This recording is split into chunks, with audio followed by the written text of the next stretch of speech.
talk about two very interesting animal behavior effects that are found out in nature. The first one is called the deer enemy effect. That is when there are two neighboring animals, potentially in the same species but not necessarily, that have established territories that neighbor each other.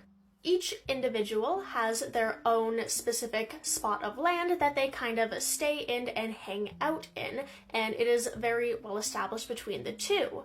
Now, the deer enemy effect is when these two neighboring animals in that established territory become just overall more chill with each other and much less territorial. The deer enemy effect is usually characterized as the neighbors having very high levels of aggression and being very territorial towards each other at the very start of the neighbor relationship. However, as they get more established and are kind of in proximity towards each other more, they kind of chill out and become much less aggressive and territorial, and basically just leave each other alone to stay in their established territories. They've been pretty well established and are just okay with hanging out in close proximity. I'll leave you alone if you leave me alone. However, an important key feature of the deer enemy effect is what happens when there's other newer individuals in the area. If there's a third individual that moves into the approximate area of the other two established neighbors, that new individual is still shown the same level of aggression as it normally would. It is not part of the deer enemy effect yet.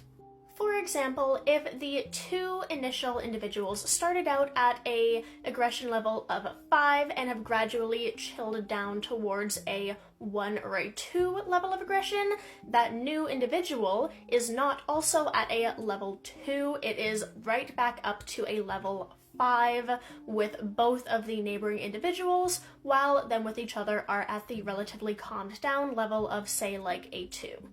However, then we have the other effect, which is basically the exact opposite of the deer enemy effect, which is called the nasty neighbor effect. The nasty neighbor effect is where there is also two well-established territories with two well-established individuals right close to each other. However, instead of being relatively okay with each other and just coexisting in the same area, they are beefing hard. So the two well-established nasty neighbors will treat each other with much higher levels of aggression and beefing than they would a newly established or neighbor or a individual just passing through. They exist in close proximity to each other and they just hate it. They hate the fact that they are in the same area and will do anything they can to remove the other from the equation. Basically, they are just, again, beefing hard.